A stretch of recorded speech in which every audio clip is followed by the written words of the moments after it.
Ketton is home to a plethora of old buildings, from quaint homes to grand places of worship. One old structure of interest is the old mill on Empingham Road, which stands on the hillside overlooking the village from the northwest. Naturally, it's quite a windy spot, and thus it was chosen for the site of the mill, constructed in the 18th century according to Historic England. Documents note that the mill was used as a flour mill. During the 1800s, it was operated by the Jackson family, who lived in a barn opposite Hunt's Lane in the village.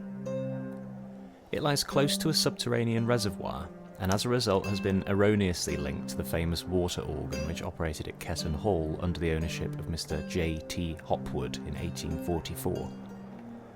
The water organ was in fact supplied by the mill on Mill Lane near the railway pub, which also supplied water to the reservoir on Empingham Road.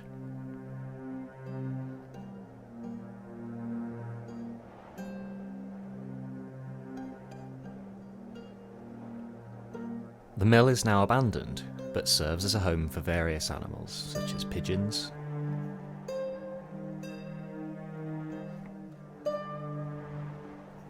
small rodents, insects, and owls, as evidenced by these owl pellets.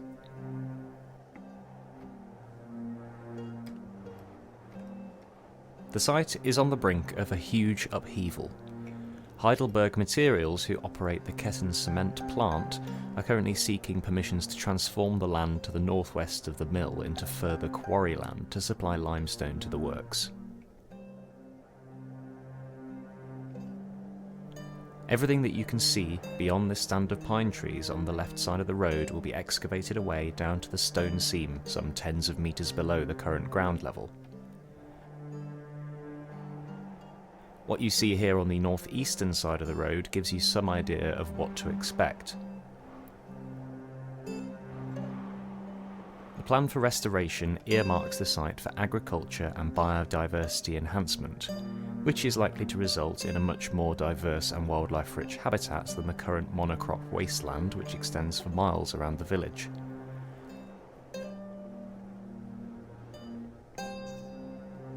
However, there are some major concerns to acknowledge. How will the use of explosives and the associated vibrations be likely to impact this old and protected building? And will there be any monitoring measures instituted to identify this?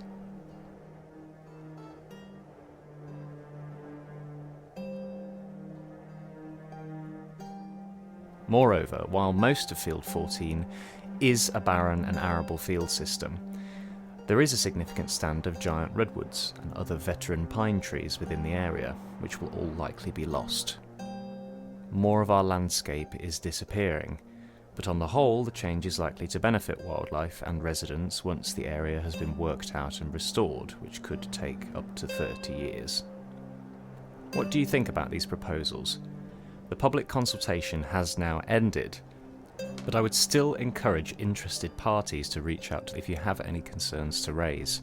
There is also an extensive document produced by Heidelberg Materials outlining the plans for the site and addressing concerns raised by locals during their consultation period, which I would encourage you to read.